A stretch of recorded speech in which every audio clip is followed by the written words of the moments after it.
میرے بھائیو، سیدنا یونس علی نبینا علیہ الصلوۃ والسلام کی شخصیت بڑی غیر معمولی شخصیت ہے، اس حوالے سے کہ یہ پیغمبروں میں واحد پیغمبر ہیں جن پر اللہ تعالیٰ نے ان کی لغزش کی سبب عتاب فرمایا۔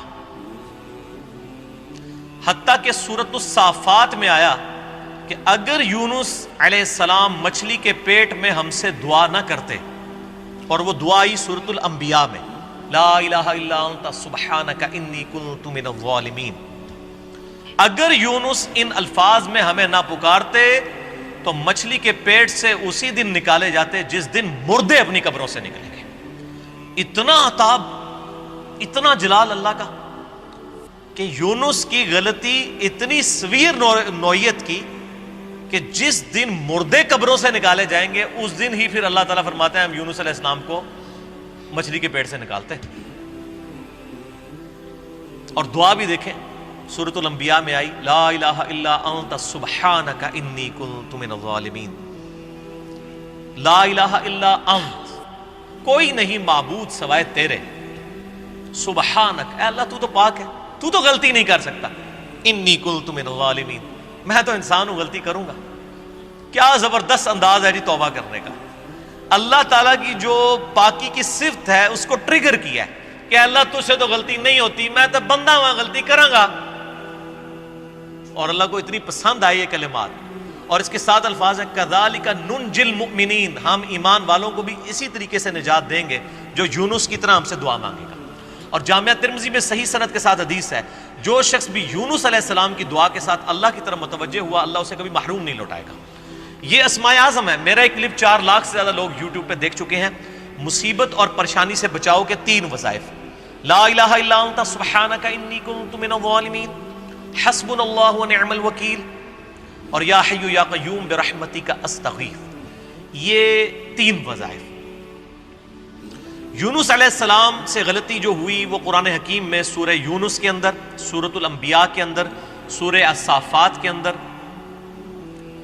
اور باقی صورتوں کے اندر ٹکڑوں کی فارم میں، سورہ صاد میں بھی یہ ٹکڑوں کی فارم میں پوری کی پوری ایک ان کی سٹوری آئی ہے، وہ میں کمبائنڈ فارم میں آپ کو بیان کر دیتا ہوں کہ یونس علیہ السلام کو بالکل اگلے پیغمبروں کی طرح اللہ تعالیٰ نے یہ حکم دیا تھا کہ تمہارے جو مخالفین ہیں ان کو جو الٹیمیٹم دیا جائے گا اس کے بعد ان کو تباہ و برباد کر دیا جائے گا۔ لیکن پیغمبر کا یہ کام ہوتا ہے کہ وہ فائنلی اپنا علاقہ چھوڑنے سے پہلے اللہ تعالیٰ کی طرف سے جو پراپر آفیشیل پرمیشن ہے اس کا انتظار کرتا ہے، وہی کی فارم میں۔ پھر اللہ تعالیٰ حکم دیتا ہے، جس طرح کہ موسیٰ علیہ السلام کو حکم ہوا کہ رات کے وقت بنی اسرائیل کو لے کے نکلو، تو اس وحی کا انتظار کیا، رات کے وقت کا انتظار کیا، لے کے نکلے، اللہ کی تائید حاصل ہوئی۔ یونس علیہ السلام کو بھی بتا دیا گیا کہ بھائی تمہارے مخالفین کو 3 دن کی یہ مہلت ہے، اگر یہ ایمان لے آئے تو ٹھیک، ادروائز ان پہ عذاب آ جائے گا۔ اب جیسے ہی وہ 3 دن پورے ہوئے، کمپلیشن کے قریب تھے، بجائے اس کے کہ یونس علیہ السلام اللہ کی وحی کا انتظار کرتے کہ مجھے اب پراپرلی آخری 1 منٹ میں بھی تو آ سکتی ہے نا وحی، یہ سمجھ لیں تھوڑی دیر پہلے اپنا علاقہ چھوڑ گئے کہ اب تو ٹائم پورا ہونے کے قریب ہے، اب نظر بھی آ رہا ہے کہ عذاب ان پہ آ جائے گا۔ اللہ کی وحی کا انتظار نہیں کیا، اور قرآن کہتا ہے کہ گمان یہ کیا کہ ہم ان پہ گرفت بھی نہیں کریں گے، بالکل آخری وقت تک انتظار کیا تھا نا، اب کس نے لانا تھا ایمان۔ لیکن پیغمبروں کے لیے چھوٹی سی لغزش بھی اللہ کے حضور جو ہے وہ بڑا معاملہ ہوتا ہے، کیونکہ ان کا رتبہ بلند ہوتا ہے۔ اب یہاں سے یہ نکلے غصے میں بھرے ہوئے، اللہ طرف ماتا نکلے اپنی قوم پہ غصے میں، اور گمان کیا کہ ہم ان پہ گرفت نہیں کریں گے، اور یہ سمندری سفر میں نکلے، وہاں سے اپنا علاقہ چھوڑ کے کشتی میں سوار ہوئے۔ کشتی جب سینٹر میں پہنچی تو بہت بڑا سمندری طوفان آیا، اور وہاں پہ یہ ٹریڈیشن تھی کہ کشتی طوفان میں اس وقت پھنستی ہے جب کہ اس کشتی میں کوئی ایسا شخص بیٹھا ہو جو اپنے مالک کی اجازت کے بغیر بھاگا ہو، ایسا غلام جو مالک کی اجازت کے بغیر بھاگا ہو، اس کے لیے وہ قرآن اندازی کیا کرتے تھے۔ قرآن ڈالا، حضرت یونس علیہ السلام کا نام نکل آیا، ظاہر ہے وہ بھی تو غلام تھے نا اپنے رب کے، بغیر اجازت کے نکلے ہوئے تھے۔ لوگوں نے کہا نہیں نہیں یونس علیہ السلام ہے، تو نیک شریف آدمی ہے، اس نے تو لوگوں کو بھی نیکی کی طرف بلایا، دوبارہ کوڑا ڈالا جائے، دوبارہ کوڑا ڈالا، پھر یونس علیہ السلام کے نام نکلا، تیسری دفعہ ڈالا، پھر یونس علیہ السلام کے نام نکلا۔ اب لوگوں نے کہا جی ہماری مجبوری ہے، یونس علیہ السلام کو تو پتہ ہی تھا نا، انہوں نے کہا اب یہ آزمائش آ گئی میرے اوپر، ان کو پھینک دیا سمندر میں۔ قرآن کہتا ہے بڑی مچھلی نے ان کو نگل لیا۔ قرآن میں دن نہیں آئے، ہمارے ایک سب کانٹیننٹ میں مشہور ہے کہ 40 دن رہے، تورات میں دن آئے 3 days and 3 nights۔ جونا علیہ السلام، جونا کہا جاتا ہے انگلش میں یونس کو، یونس علیہ السلام 3 دن اور 3 رات تک، یعنی کتنے بن گئے وہ 72 گھنٹے بن گئے، اتنی دیر مچھلی کے پیٹ میں رہے، 3 دن اور 3، اور ظاہر ہے مچھلی کے پیٹ میں، ویل مچھلی کے پیٹ میں رہے، اور پیٹ میں بھی ظاہر ہے وہ میدے میں ساری گرمائش ہوتی ہے، پورا جسم ان کا، یعنی وہ تو اللہ نے ان کو زندگی دی، وہاں تو آکسیجن بھی کوئی نہیں تھی، وہ تو معجزانہ طور پہ ہی زندہ رہے، بہرحال جسم پہ اثرات آئے ان کے، اور وہاں پہ انہوں نے پھر یہ دعا مانگی، لا الہ الا انت سبحانک انی کنت من الظالمین۔ بس یہ پڑھتے رہے، اللہ تعالیٰ بتایا ہمیں اندھیروں میں اس نے پکارا، اور اللہ نے دیکھے ان اندھیروں میں بھی اپنے اس بندے کی ندا کو سنا، کذالک ننجی المؤمنین، اسی طریقے سے ہم مومنین کو بھی نجات دیں گے جو ہمیں پکارے گا۔ اور یہاں پہ وہ کہتے ہیں آیت کریمہ بڑا گرم ہوتا ہے جی، وضو کر کے بیٹھو، خوشبو لاؤ، حالانکہ جس شخص نے یہ پہلی دفعہ پڑھا ہے اس نے خوشبو والی جگہ پہ نہیں پڑھا، مچھلی کے تعفن والی سب سے زیادہ جگہ میدے ہی ہوتی ہے، میدے میں ہی سارا تعفن ہوتا ہے، یہ ڈکار آپ جتنے لیتے ہیں سب کچھ گیسیں ساری میدے میں ہی ہوتی ہے۔ اللہ کے ذکر کے لیے کوئی پروٹوکول نہیں۔ صحیح مسلم میں حدیث ہے کہ نبی علیہ السلام حالت جنابت میں بھی اما عائشہ کہتی ہیں اللہ کو یاد کرتے تھے، اور جامعہ ترمذی اور ابو داؤد میں مولا علی علیہ السلام سے حدیث ہے کہ نبی علیہ السلام کو قرآن پڑھنے سے حالت جنابت کے علاوہ اور کوئی حالت مانے نہیں ہوتی تھی۔ قرآن کے لیے جنابت سے آزاد ہونا شرط ہے، بغیر وضو کے بھی قرآن پڑھ سکتے ہیں، اور باقی اذکار تو جنابت کی حالت میں بھی آپ پڑھ سکتے ہیں، قرآنی دعائیں بھی پڑھ سکتے ہیں قرآن کی نیت کے بغیر، جسٹ ذکر کے طور پہ، کیونکہ آپ جتنے ذکر کر رہے ہیں وہ تو بھی قرآن میں ہے نا، اللہ اکبر بھی تو قرآن کا حصہ ہے، سبحان اللہ بھی ذکر ہے، لیکن اس وقت آپ ذکر کی نیت سے نہیں بلکہ دعا کی نیت سے پڑھتے ہیں، ربنا آتنا فی الدنیا پڑھے، لا الہ الا انت سبحانک انی کنت من الظالمین بے شک پڑھے حالت جنابت میں، دروشی بھی پڑھے، یہ ادھر مشہور کیا جی دروشی بھی مطلب بغیر وضو کے نہیں پڑھ سکتے۔ ہم لوگوں نے کیا باتیں مشہور کی ہیں اللہ کے بندوں، یہ ساری جذباتی ڈاکٹرائنز ہیں، ٹھیک ہے جی۔ دروشی پہ میرا مسئلہ نمبر 56، اور میں آپ کو بتاؤں یہ وہ ڈاکٹرائن ہے جو ہمارے علماء نے کتابوں میں بھی نہیں لکھی ہوئی، صرف عوام کو پٹیاں پڑھانے کے لیے، کچھ ایسے جھوٹ ہیں جو ان کو اتنی شرم آئی کہ کتابوں میں بھی نہیں ہے، صرف پبلک کو پٹی پڑھانے کے لیے، جیسے جی وہ بت رکھ کے آتے تھے اس لیے رفع الیدین ہوتا تھا، اب یہ اتنا بڑا جھوٹ تھا کہ کتاب میں نہیں لکھا انہوں نے۔ بہرحال یہ ان کی جو جعلی اور کمزور روایتیں ان سے زیادہ کارآمد ہے، عام آدمی کو یہی پتا ہے کہ جو وہ جی بت رکھ کے آتے سے چل گیا، شڑول چھوڑی ہے، شڑول چل گئی ہے، دوسری چیز نہیں چلی، اور پھر ہم بھی پھر اس کا جواب پھر شڑول سے ہی دیتے ہیں، اینٹی وینم پھکی الزامی جواب۔ اچھا ہم کہتے ہیں اچھا یار یہ منع ہو گیا تھے عید دی نماز پڑھی جائے کہتے ہیں ہاں تو عید ہی بار بار کر دو، آہو جی اسی تے سوچے ہی نہیں کدے، تو تہاڈی مولوی نے مت ماری ہے نا کہ اس دن جڑا بت رکھ کے آندے ہو تسی، عید والے دن بھی تو آپ کرتے ہیں، پھر وطر کا بھی کرتے ہیں۔ بہرحال میں ایک ضمن بات ذہن میں آ گئی چونکہ مجلس میں پھر اسی طرح گفتگو ہوتی ہے۔ اچھا تو یونس علیہ السلام کو اللہ تعالیٰ نے پھر نجات دی، پھر قرآن حکیم میں آتا ہے کہ مچھلی نے ان کو اگل دیا کنارے پہ، وہاں اللہ نے قرآن حکیم میں آتا ہے ان کے لیے کدو کی بیل اگا دی، ظاہر ہے کہ جسم پورا ایک وہ اثرات کی وجہ سے جسم کے اوپر نئی ایک کھال ان کی اگی، دوبارہ سے ان کے سارے معاملات ہوئے، اور اللہ تعالیٰ نے ان کو ایک نئی زندگی دی اور ان پہ عطا فرمایا، اس کے بعد معاف کر دیا۔ لیکن آپ دیکھیں کہ اس غلطی کا ایک تو عتاب یونس علیہ السلام پہ آیا، اور دوسرا اس کا کریڈٹ ان کی امت کو مل گیا، امت کو کریڈٹ مل گیا اس ڈیبٹ کا۔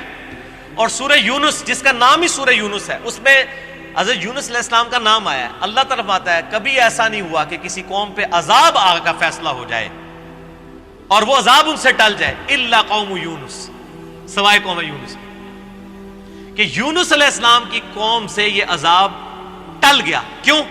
جب یونس علیہ السلام وہاں سے نکلے اور عذاب کے اثار نمایاں ہوئے. عذاب ٹلنا کوئی نہیں تھا. عذاب تو فرعون پہ بھی آیا, اس نے بھی تو کہا تھا نا میں ایمان لایا موسیٰ اور ہارون کے رب پہ. اللہ نے کیا فرمایا قرآن میں, الآن, اب لایا, کوئی فائدہ نہیں, ڈبو دیا.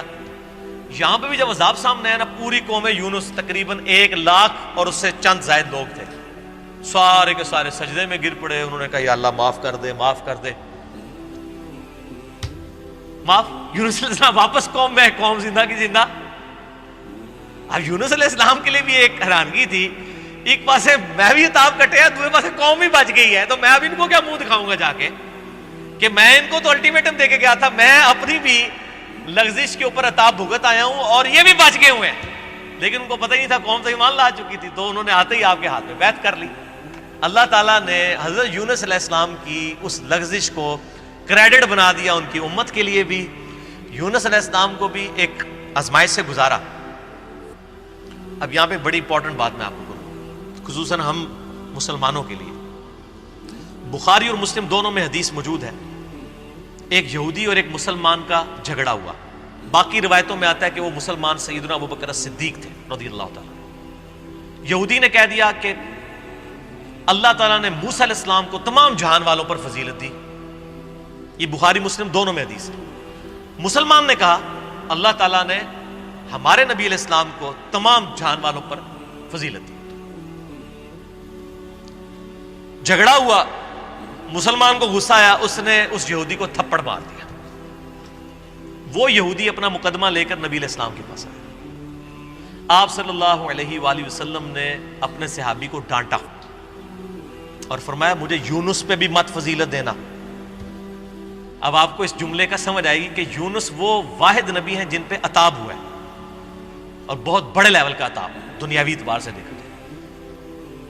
تو مجھے اس کے مقابلے پر بھی فضیلت مت دینا, ایسی فضیلت ہے جس میں کسی دوسرے کو نیچا دکھایا جائے. اللہ کی قسم, قیامت والے دن جب اللہ تعالیٰ مخلوقات کو دوبارہ زندہ کرے گا, میں دیکھوں گا کہ مجھے جب اٹھایا جائے گا حضرت موسیٰ علیہ السلام مجھ سے پہلے ہی اللہ کے عرش کا پایا تھامے ہوئے کھڑے ہوں گے. یہ حضرت موسیٰ کی ایک جزوی فضیلت ہمارے نبی علیہ السلام کے اوپر. نبی علیہ السلام فرماتے ہیں مجھے تو یہ نہیں پتا کہ ان پہ قیامت کی بے ہوشی طاری نہیں ہوئی, یا اللہ تعالیٰ نے انہیں مجھ سے پہلے زندہ کر لیا قیامت والے دن, یا اس بے ہوشی کے سبب جو دنیا میں اللہ کی تجلی کی وجہ سے بے ہوش ہوئے, اللہ تعالیٰ نے ان پہ قیامت کی بے ہوشی طاری نہیں کی ہے. جزوی فضیلت ہو سکتی ہے. بخاری میں حدیث ہے کہ قیامت والے دن سب کو برہنہ اٹھایا جائے گا, سب سے پہلے حضرت ابراہیم علیہ السلام کو لباس پہنایا جائے گا. اب یہ ابراہیم علیہ السلام کی جزوی فضیلت ہے تمام پیغمبروں پہ. حضرت عیسیٰ علیہ السلام کو بغیر باپ کے پیدا کیا, یہ ان کی جزوی فضیلت ہے. اور ایک اور فضیلت کہ عیسیٰ علیہ السلام آج تک زندہ, ایک اور بڑی فضیلت. تو جزوی فضائل ایک پیغمبر کے دوسرے پہ ہو سکتے ہیں, کلی طور پہ فضائل نبی علیہ السلام کو حاصل ہیں. تلک الرسل فضلنا بعضهم علی بعض, وہ اللہ نے قرآن میں کہہ دیا کہ یہ رسول ہے, بعض کو بعض پہ ہم نے فضیلت دی ہے, بعض کے ساتھ کلام کیا, بعض کے ہم نے اور درجات بلند کیے. موسیٰ علیہ السلام کو ہم نے معجزات دیے, عیسیٰ علیہ السلام کو معجزات دیے. بہرحال اس کی بنیاد پہ کسی نبی کی تنقیص نہیں ہونی چاہیے, ٹھیک ہے نا. تنقیص کا جب پہلو نکلے گا نا, کمپیریزن آپ شروع کر دیں گے, تو وہ پھر خطرناک معاملہ ہو جائے گا. اس معاملے میں آپ نے اوائڈ کرنا چاہیے. اس لیے میں بارہا کہتا ہوں, میں پرسنلی مجھے یہ سلام بڑا پسند ہے, مصطفیٰ جان رحمت پہ لاکھوں سلام, لیکن اس میں کچھ اشعار ایسے ہیں کہ جو ہمیں اس طرف شائبہ کروا دیتے ہیں کہ یہ گستاخانہ ہے. کس کو دیکھا یہ موسیٰ سے پوچھے کوئی, آنکھ والوں کی ہمت پہ لاکھوں سلام.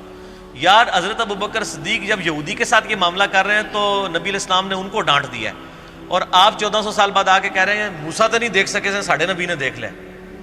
آپ کے ساتھ بھی وہی کچھ ہوتا, بلکہ اس سے زیادہ ہوتا جو کہ اس مسلمان کے ساتھ ہوا تھا.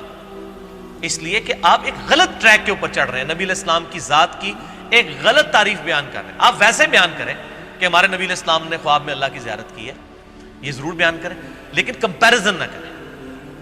یہ والا جو معاملہ ہے غلط. تو اسی کو کہا جاتا ہے تفضیل بین الرسل, تفضیل عربی میں کہیں گے.